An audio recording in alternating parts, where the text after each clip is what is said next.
제가 유대미에서 코딩 분야의 강의를 하고 있는 조상욱인데요. 오늘은 제가 나의 영어 강의 출시 분투기라는 제목으로 말씀을 드려보겠습니다. 제가 보잘것없지만 제 경험을 나눌 수 있게 해주신 그 유대미 측에 감사드리고 참가해 주신 분들한테는 제 경험이 조금이라도 도움이 됐으면 좋겠습니다. 제가 이번에 말씀드리는 거는 일종의 이게 디스클레이머에 해당되는데 영어가 네이티브 수준인 분들은 당연히 해당 사항이 없는 겁니다. 그리고 이게 제가 경험해 본 바에 의하면 개인차가 상당히 클 것으로 생각되기 때문에 참고용으로 생각해 주시면 좋겠습니다. 말씀드릴 순서는 제가 이 일을 시작하게 된 동기, 그리고 전략, 영어 강의 출시의 과정, 결과 분석, 그리고 결론의 순서로 말씀드리겠습니다. 뭐니 뭐니 해도 가장 큰 동기라는 거는 글로벌 마켓이 국내 시장하고는 비교도 할 수 없게 큰 시장이기 때문에 그렇습니다. 성공하게 되면 그 열매가 훨씬 클 수밖에 없는 거죠. 제가 9세대고 유학 경험도 없지만 회사 다닐 때는 좀 어떻게 보면 항상 영어를 좀 잘하는 편에 속했기 때문에 영어에 대해서 어느 정도 자신감이 있었고요. 그런데 그 영어에 대한 자신감이 그 무너지는데 그렇게 많은 시간이 사실 필요하지 않았었습니다. 그리고 유튜브를 통해서 제가 사전 태핑도 좀 했었는데 몇 개 영어를 올려본 결과 영어 자체에 대한 불만이라든가 그런 게 별로 없었고 평이 그렇게 나쁘지 않았기 때문에 한번 해보자 이렇게 됐습니다.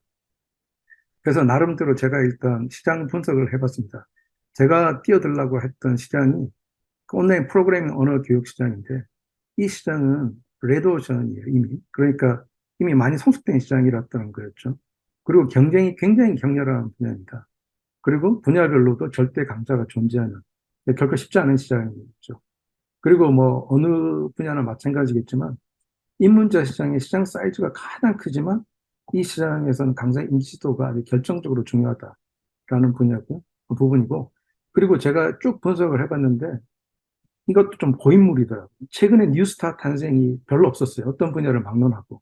그러니까 되는 사람이 계속 되고 안 되는 사람들은 계속 안 되고 좀 이런 경향이 있었다는 거죠.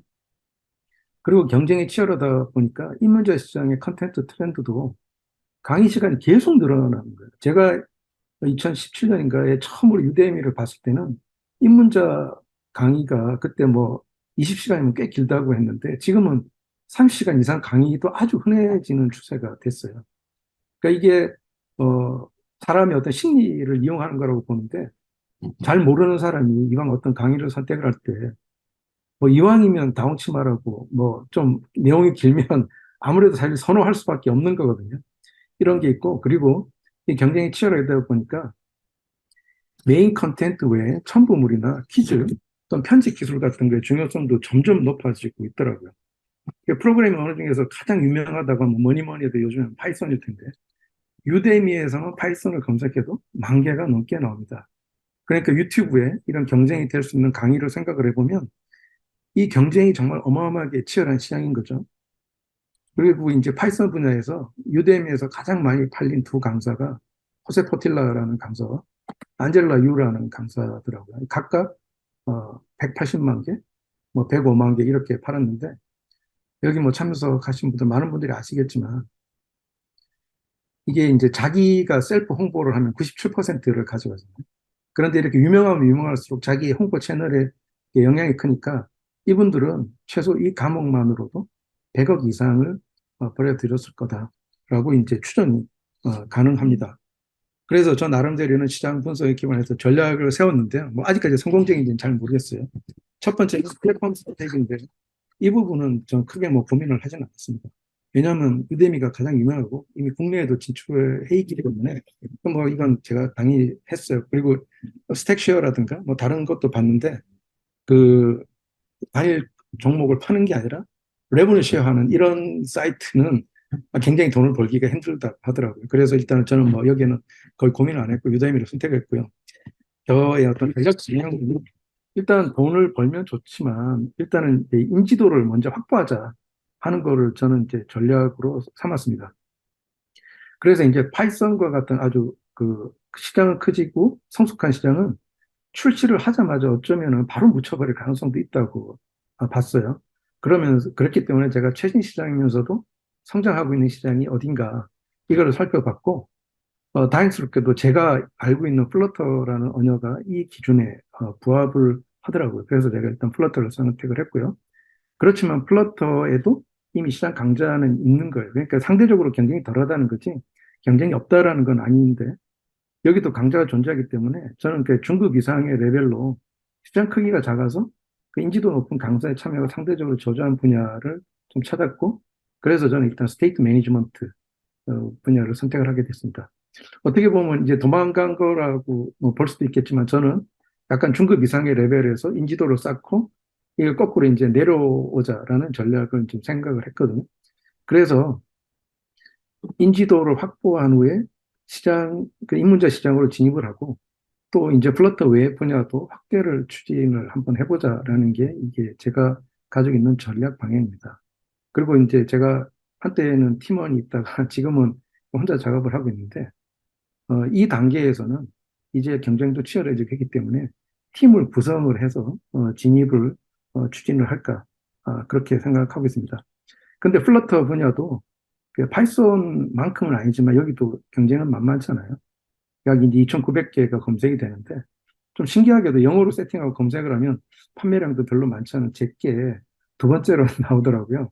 이게 뭐 저만 그런 건지 이 검색이 또 결과가 사람마다 다르게 나오니까 저만 그런 건지는 모르겠는데 뭐 하여튼 이렇게 나오고 플러터 분야도 파이썬만큼은 아니지만 꽤 이제 성과가 좋아요. 여기서 가장 유명한 강사는 맥시밀란 슈왈츠 뮬러라는 강사인데 독일 사람이에요. 약 28만 개 정도 팔았고 아까 파이썬에서도 나왔던 안젤라 유도 약 18만 개 팔았습니다. 그러니까 이 시장도 뭐 결코 작다고 할 수 없는 시장이에요. 왜 그러냐면 제가 얼마 전에 이오라는 그 유튜브 채널에서 봤는데 한국에서 가장 많이 팔린 강의가 27만 개 정도라고 하더라고요. 그러니까 이 유대미에서는 별로 이렇게 호황이 아닌 분야도 이렇게 좀 시장이 크기 때문에 뭐 그 정도의 사이즈를 판매할 수 있다라는 게 이제 되는 거죠. 제가 이렇게 정한 후에 이제 강의를 제작을 하게 됐습니다.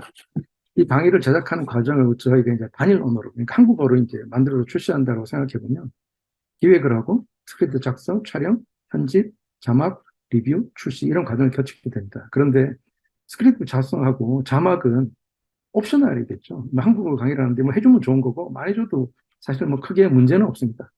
그런데 이 복수 언어 출시 과정으로 가면 굉장히 과정도 복잡해지고 추가되는 과정도 많습니다. 이건 제가 직접 다 겪은 거거든요. 그러니까 당연히 여기도 무슨 네이티브 수준이 아니라고 이제 가정을 하는 거죠. 그런데 네이티브가 아니니까 그냥 아무것도 안 보고 영어로 계속 끊기지 않고 이야기를 할 수가 없을 거예요, 대부분. 그렇기 때문에 이제 스크립트 작성을 당연히 해야 되는데 저는 디플과 구글을 병행해서 이용했습니다. 제가 오랫동안 이용해 본 결과 디플은 좀 약간 의역에 가까운 것 같고 구글은 조금 더 직역에 가까운 것 같다. 그런 느낌이 들었어요. 그리고 디플은 뭐 이용해 보신 분들은 알겠지만 그, 그 입력하는 타임에 제가 이제 수정을 할 수 있는 기능을 제공하잖아요. 그렇기 때문에 이게 좀 상당히 편리를 해요. 그런데 어떤 경우에는 너무 영어 같은 표현인지는 몰라도 제가 이해가 잘 안 되더라고요. 그럴 때는 제가 잘 이해 안 되는 걸 쓸 수는 없으니까 구글에 들어가가지고 약간 직역된 거를 써서 그걸 가지고 이제 따옵니다. 근데 이 과정이 한국어 스크립트를 만들고 영어를 번역하고 영어를 제가 다시 한번 검수하는 과정을 거치는데 처음에 제가 많은 시행착오를 겪었던 것 중에 하나가 한국어 저희가 이제 작성을 할 때 뭐 주어, 수로, 동사 딱 뚜렷하게 그렇게 잘 안 하잖아요. 그러니까 주어를 생략한다거나 그런 경우가 많으면 이 스크립트가 제가 의도하지 않은 대로 나오는 경우가 상당히 많더라고요. 그래서 결과적으로 이거를 줄이는 거에 가장 좋은 방법은 약간 미국식 영어, 아니, 그러니까 그 영어식 한국어를 쓰는 게 좀 이 시간을 줄이는데 도움이 된다라고 생각이 듭니다. 이 과정에서 상당한 시간이 소요가 되고요. 촬영은 저는 뭐 맥을 쓰기 때문에 맥 스크린 레코딩을 하고 편집은 아이무비하고 좀 그 어드밴스한 에디팅이 필요할 때는 파이널 컷 프로를 이렇게 병행 사용하고 있습니다.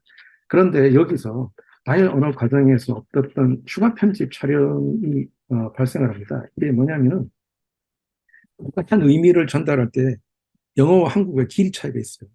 제가 경험해 본 바에 의하면 동일한 의미를 전달하는데 최대 40%까지 길이 차이가 나더라고요.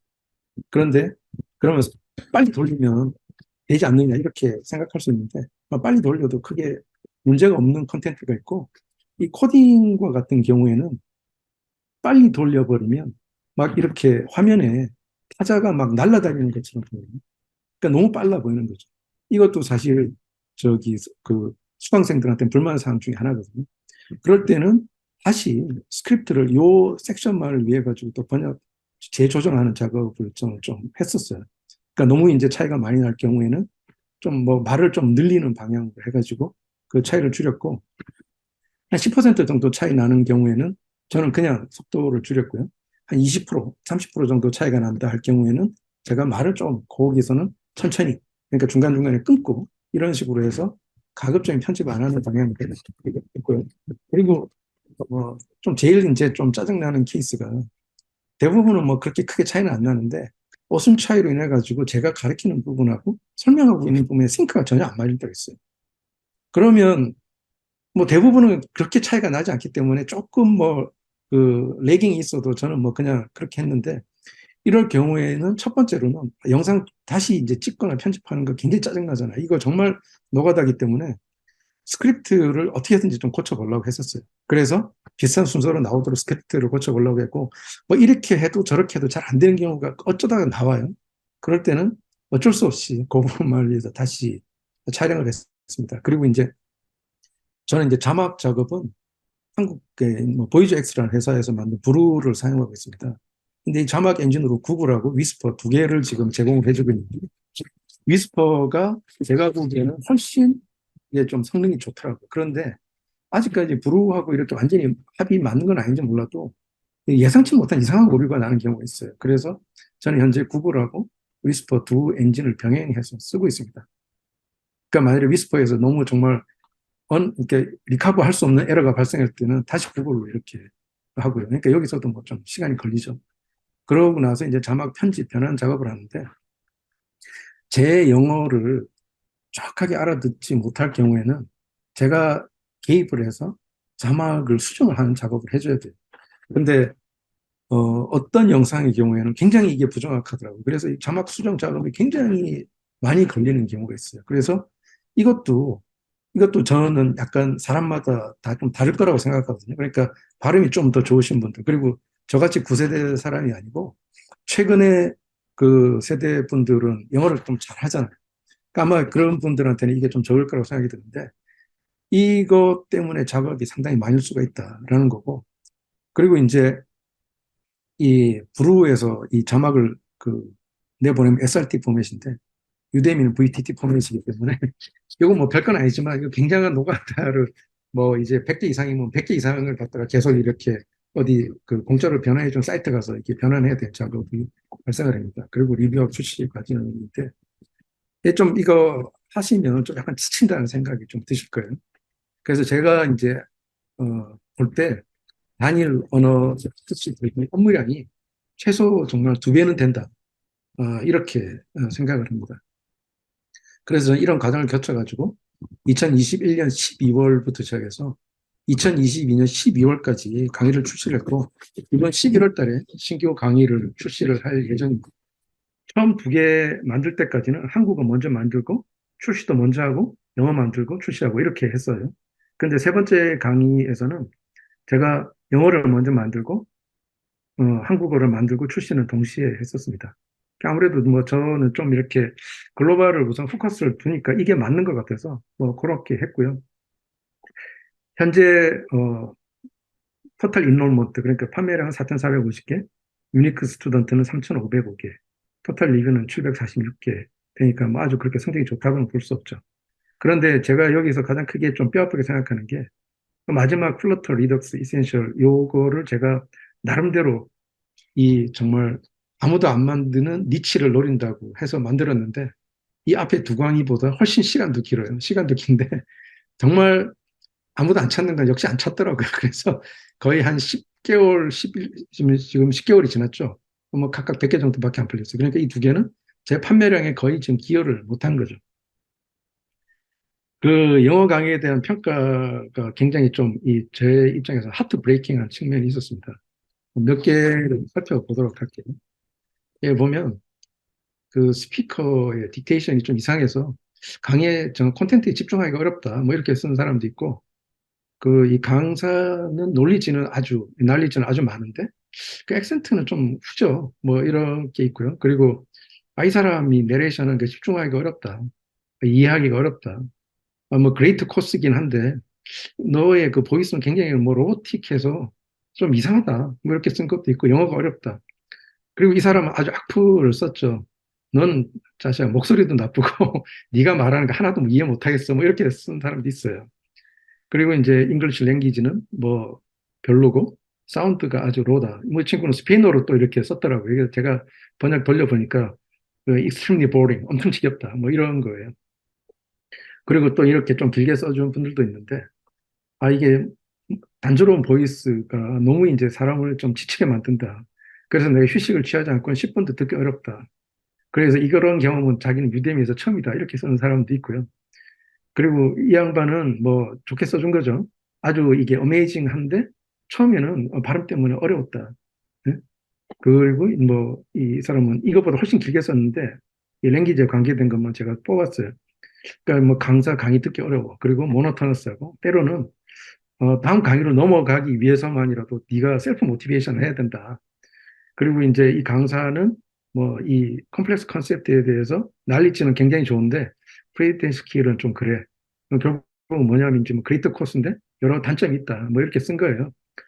그러니까 이제 이런 거를 제가 이제 아침에 이렇게 리뷰가 딱 뜨면 보면 굉장히 기분이 나쁘죠. 그래서 어떤 경우에는 참 방금 앞에서 보여드렸던 이런 거 보면 하루 종일 기분이 나쁘더라고요. 예. 그런데 이제 이 평가를 보면 한 0.1에서 0.3까지 차이가 나고 있어요. 제가 이제 대초로 이렇게 쭉 그걸 보면, 어, 저는 이 차이가 대부분 이제 제 언어 때문에 낮다고 생각을 하거든요. 그래서 이거에 대해서 제가 나름대로 분석을 해봤습니다. 첫 번째는, 익숙하지 않은 한국식 액센트와 인토네이션이라는 게 저는 좀 제일 크다고 생각이 들어요. 근데 처음에 제가 기억하기에 스코틀랜드 사람이 하는 영어를 처음 들었을 때 저 한마디도 알아들을 수가 없더라고요. 그리고 인도 사람이 하는 영어도 처음 들었을 때는 굉장히 알아듣기 어려웠는데 이제는 인도 사람이 하는 영어는 유튜브만 틀면 인도 사람이 하는 튜토리얼이잖아요. 그러니까 인도 사람이 하는 영어는 대부분 굉장히 익숙해졌다는 거죠. 그러니까 실제로 그 사람들이 뭐 듣기 좋다 나쁘다 떠나서 그런데 한국인이 한국식 영어라는 강의나 튜토리얼은 유튜브나 이런 데서 거의 찾아보기가 어려워요. 근데 반면에 인도나 서남아시아, 중국인의 영어는 일상적으로 유튜브나 이런 데도 접할 수가 있죠. 그리고 제가 과거에 영어 사용 경험하고 사전 태핑 결과와 배치된 이유를 생각을 해보니까 제가 과거에 영어 사용할 때는 제가 갑이었던 거죠. 그러니까 뭔가 물건을 저쪽에서 우리가 사줬으면 하는 그런 거였기 때문에 정성을 다해서 제 영어를 들으려고 했던 거고 지금은 제가 어린 거죠. 그리고 태핑할 때 뭐 무료였기 때문에 무료에서는 사실 영어 뭐 어쩌고저쩌고 별로 그 불만이 없어요. 근데 지금은 제가 어리고 그 돈을 내고 들었는데 뭐 그런 사람들이 그 불편을 감수할 이유는 사실 없는 거죠. 그래서 저는 평점 차이가 가장 큰 이유가 제가 이 딜리버리가 인게이징 하다 않다라는 말은 총체적으로 뭐 알아듣기 좋게 설명을 하라는 건데 그 부분에서 좀 문제가 있었고 영어가 가장 큰 원인이 아니었나 그렇게 생각이 듭니다. 그리고 제가 여기에 대해서 추가로 좀 생각을 해봤었어요. 만일에 이 강의가 입문자 대상 강의였다면 어땠을까? 근데 저는 입문자 대상 강의였다면 핵심 컨텐츠 이외의 요인이 더 크게 작용을 하거든요. 그렇기 때문에 저는 평점 차이가 이거보다 더 벌어졌을 거라고 생각을 합니다. 그리고 1, 2점 평가가 한국어 강의보다 월등히 많은데 그럼에도 불구하고 이 정도 평점 차이는 선방한 게 아니냐. 이거는 제가 이것도 좀 분석을 해봤습니다. 이게 좀 전문화되고 선택의 폭이 좁은 분야라 강의 수강 시간이 많은 경우에는 굉장히 평점이 좋았어요. 뭐 상식적으로 생각해도 50% 강의 듣고 1점 주고 이런 경우는 거의 없거든요. 그러니까 1, 2점을 준 수강생이 대부분이 5% 언저리에서 1, 2점을 주고 그냥 이제 더 이상 안 들었다는 거죠. 근데 유대미의 평점 이 시스템이 강의를 많이 들은 사람의 평점이 더 가중치가 높게 반영이 되니까 그거는 뭐 좀 불행 중 다행이라고 생각을 합니다. 그런데 이제 제일 좀 짜증나는 거는 1점 주고 바로 환불해버린 사람들이 있어요. 이거 어떻게 아냐 하면은 1점은 남아 있는데 제가 그 학생 찾으려고 내 스토리에 들어가면 안 나오는 거거든요. 이런 경우가 꽤 많은데 뭐 권리니까 어쩔 수 없다 해서 저한테 이제 똥바가지를 던지고 나간 거죠. 그러니까 또 뭐 그런 날은 상당히 기분이 안 좋아서 하루 종일 뭔가 일이 잘 손이 안 잡히더라. 뭐 그런 거고요. 그러면 이제 영어가 향상된다면 판매량이 늘까라는 걸 생각해 봤을 때 제가 이게 평가를 유출을 해보면 제가 데모로 강의를 좀 많이 풀어놨어요. 근데 데모 강의를 들어보고 구매를 포기한 사람도 상당히 좀 있을 것 같다라는 생각이 들고요. 그리고 제가 그걸 분석을 해봤는데 영어 강의 환불 비율이 한국어 강의에 비해서 월등히 높습니다. 그러니까 어떤 달은 5%가 넘게 환불이 됐어요. 근데 제가 그 유대미의 인스트럭터 대시보드에 들어가서 그런 거 환불 레이트에 대해서 조사를 좀 해봤더니 1, 2% 정도가 이제 정상이래요. 그보다 높으면 뭔가 개선을 해야 되고 문제가 있다라고 봐야 되는데 한국어 강의는 뭐 그 범위에 드는데 영어 강의는 좀 이 환불 레이트가 좀 높았던 거죠. 그러니까 결과적으로 듣기 편한 영어는 판매량에 긍정적 영향을 끼칠 것으로 이제 그렇게 생각을 합니다. 그리고 이거는 다른 어떤 좀 이슈인데요. 니치는 정말 니치일 수 있다. 아까 제가 기껏 만들었더니 뭐 1년 가까이 되는데 100개밖에 안 팔렸다라는 거죠. 이게 플러터 리덕스라는 강의인데 리덕스는 리액트 커뮤니티에서 가장 파퓰러한 스테이트 매니지먼트 솔루션이었고 그래서 저는 리액트에서 플러터로 넘어오는 사람들을 타겟으로 해서 이 분야에서 이 정도로 만든 강의가 없으니까 좋지 않겠나 생각했는데 결국 이 리덕스가 플러터에서는 주류가 되지 못하더라고요. 그래서 만일에 영어 강의를 만드시려고 하시는 분들 중에서 입문자 대상이 아닐 경우 분야 선택에 주의가 필요하다. 그러니까 이게 너무 좀 약간 니치한 걸 선택을 하면 그냥 그것 자체로 성과가 안 나올 수가 있으니까 좀 주의가 필요하다는 생각이 들고요. 선호 분야도 제가 보니까 좀 다르더라고요. 어느 게 많이 팔리냐 보면 영어는 플러터 블락이 압도적으로 많이 팔리고 한국어는 플러터 프로바이더가 훨씬 많이 팔리고 이런 상태입니다. 그래서 그러면 이제 뭐 물어보실 수가 있죠. 그러면 성공이냐 실패냐. 저는 뭐 현재까지 지표상으로는 긍정적으로 보기는 좀 어렵다라고 말씀드릴 수 있어요. 왜냐하면 영어대 한국어 강의 판매 비율은 현재 6대 4 수준이거든요. 근데 시장 사이즈에 근거한다면 이 비율이 8대 2 또는 9대 1까지 가야 되는데 6대 4라는 겁니다. 그런데 지금 뭐 이게 표면적으로는 제가 저기 뭐 영업 때문이라고 많이 보고 있지만 뭐 다른 요인도 사실 있을 수 있는 거죠. 근데 하여튼 그래서 현재까지는 그렇다. 그렇고 그래서 그러면 뭐 어떻게 할 거냐. 그런데 뭐 그래도 저는 뭐 이거 시작을 할 때 최소 3년에서 5년은 해봐야 된다고 생각을 했습니다. 한 1, 2년 하고 때려치우기에는 너무 좀 그렇고 그리고 이제 저기 유대미 US에 있는 한국 그 분 세교님이 하는 말인데 뭐 이게 스타가 되는 분들도 이렇게 보면 꾸준히 느는 사람들 있지만 갑자기 점프를 하는 경우도 꽤 있대요. 그러니까 한동안 잠잠하다가 그래서 뭐 그런 일이 나한테 일어나지 말라는 법도 없는 거니까 제가 그래서 앞으로도 뭐 몇 년간은 꾸준히 해볼 생각입니다. 그리고 이제 좀 제가 이 영어에 대해서 전망을 좀 해보면 한국식 영어의 인식률이 앞으로 제가 빠르게 개선될 가능성이 있느냐라는 말은 그 왜 인도나 서남아시아나 중국 영어는 잘 알아듣는데 한국, 일본식 영어는 잘 알아듣지 못하는가라는 것과 동일한 질문이라고 보거든요. 이게 결국 한국식 영어에 대한 경험이 학습 부족으로 빠르게 개선될 가능성은 커 보이지 저는 않다라고 보입니다. 근데 제가 생각했던 것보다 AI 발전이 굉장히 빠르더라고요. 특히 이번에 제가 위스퍼 엔진을 써보고 나서 물론 이제 아주 마이너하게 개선이 될 부분이 있지만 상당히 놀랐던 게 과거의 그 구글 엔진에 비해서 제 이 덜 시원찮은 영어에 대한 인식률이 정말 엄청나게 올라갔더라고요. 이렇다면 이런 작업을 하는 데 있어서의 시간이 굉장히 이제 개선이 될 수 있다는 거죠. 근데 저는 올해가 이 정도면 내년에 더 괜찮아질 거라고 생각이 들고 그렇기 때문에 이 한국 사람이 이런 걸 한번 도전해 보는 환경은 점점 좋아진다라고 그렇게 생각을 하고 있습니다. 그리고 오늘 뭐 참여하신 분들 중에서는 저처럼 IT를 하시는 분들도 있겠지만 그렇지 않은 분들도 있을 거라고 생각이 들어요. 그래서 영어로 하실 때 자기가 어느 분야에 속하는지를 한번 생각해 보시는 거는 영어에 대한 적절한 투자를 결정하는 데 상당히 전 도움이 되실 거라고 생각이 들거든요. 만일에 본인이 콘텐츠의 차별성이 굉장히 있다. 가령 요즘에 뭐 한국 사람, 한국어가 뭐 인기가 있는데, 가령 뭐 얘가 좀 그렇게 하면 민화, 한국의 민화에 관심 있는 사람들이 있다. 그러면은 이 자체만으로도 이제 황송한 거예요. 이런 게 있다는 것만으로도. 그렇기 때문에 굳이 영어로 안 해주시고 자막 정도만 붙여도 충분히 하실 수가 있다.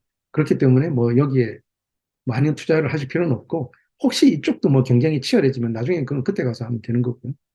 그런 다음에 제가 하고 있는 IT 분야는 영어가 중요하냐라는 건 이게 좀 약간 다른 의미로 제가 IT 분야는 영어가 중요하다라고 썼어요. 왜냐하면 이쪽은 경쟁이 워낙 치열하니까 콘텐츠의 차별성은 사실 크게 가져가기 어려워요. 영어가 워낙 경쟁이 치열하다 보니까 뭔가 빠지면 안 된다는 거죠. 그러니까 이걸 잘한다고 해가지고 뭔가 크게 플러스 요인은 안 되는데, 이게 대안이 많은 시장에서 뭔가 빠지면 그거 자체가 이제 결정이 되기 때문에 이거는 그런 의미에서 좀 중요하다고 보여지고요. 그리고 이제 미국 시장에서 굉장히 아주 잘 팔리는 게 자기 개발 분야인데, 이 분야는 콘텐츠의 차별성도 이제 상당히 스토리가 있으면 크고, 영어가 안 되면 뭐 이 시장은 당연히 안 되겠죠. 그리고 이제 콘텐츠의 차별성은 별로 없고 영어도 안 중요한 분야, 이런 분야가 있는 것 같아요. 그러니까 그냥 댄스 같은 걸 가르친다거나 이런 거는 뭔가 저는 어떤 걸 통해서 차별성을 이룰지 모르겠지만, 뭔가 이제 다른 어떤 강점이 있으면 여기에서도 영어 자막 정도만 제공하고도 충분히 시장에 갈 수 있지 않느냐, 그렇게 생각을 합니다. 그래서 저는 이 컨텐츠 차별성을 하실 때 주의하셔야 될 게, 이 교육 만드는 게 상당히 어렵잖아요. 근데 아까 저처럼 니치 찾다가 너무 니치가 돼버리면 이거 정말 노력에 비해서 성과가 너무 없거든요. 그래서 그 영어를 만드실 때는 본인의 어떤 시장에 대해서 한 번쯤은 조사를 해보시는 게, 뭐, 좀 수고를 덜 수 있는 방법이 아닐까. 저는 그렇게 좀 생각을 합니다. 그리고 이제, 그럼에도 불구하고, 뭐, 이거를 해야 돼, 뭐, 하면 좋은 이유는 이게 빅마켓이기 때문에 그렇죠. 만일 뭐 정말 성공만 한다면 한국 마켓에서만 거둘 수 있는 성과의 10배, 20배 뭐 거둘 수 있고, 이렇게 하면 한국 이런 분들이 계속 또 강의를 만들 수 있기 때문에 한국 유대미에도 저는 도움이 될 거라고 생각해요. 왜냐하면 지금 한국어 강의 만들어서 유대미에서 파는데 이걸 뭐 전업으로 할 만큼 수입이 나시는 분들은 별로 없다고 생각이 들거든요. 근데 이걸 전업으로 못하면 결국 몇 년 후에는 대부분 다 그만두더라고요. 다 뜸뜸하게 돼서. 그래서 이런 큰 기회를 가지는 게 업무의 연속성상에서도 저는 굉장히 좋다라고 보이고, 그리고 이제 각 분야를 보면 한국 사람들이 세계적으로 성공하는 분야가 점점 늘고 있잖아요. 전 아마 이런 온라인 교육 분야에서도 세계적인 슈퍼스타가 나올 수 있는 시기가 도래하지 않았나, 그렇게 생각이 듭니다. 이게 막시 뭐 10년 전, 20년 전에 한국 사람 이런 거 마무리해도 이제 어려웠겠지만 지금은 좀 때가 되지 않았나 싶어서, 생각이 있으신 분들은 좀 한번 도전을 해보셨으면 좋겠다, 이런 생각이 듭니다. 제가 오늘까지 제가 준비한 거는 이상으로 마치겠습니다. 들어주셔서 감사합니다.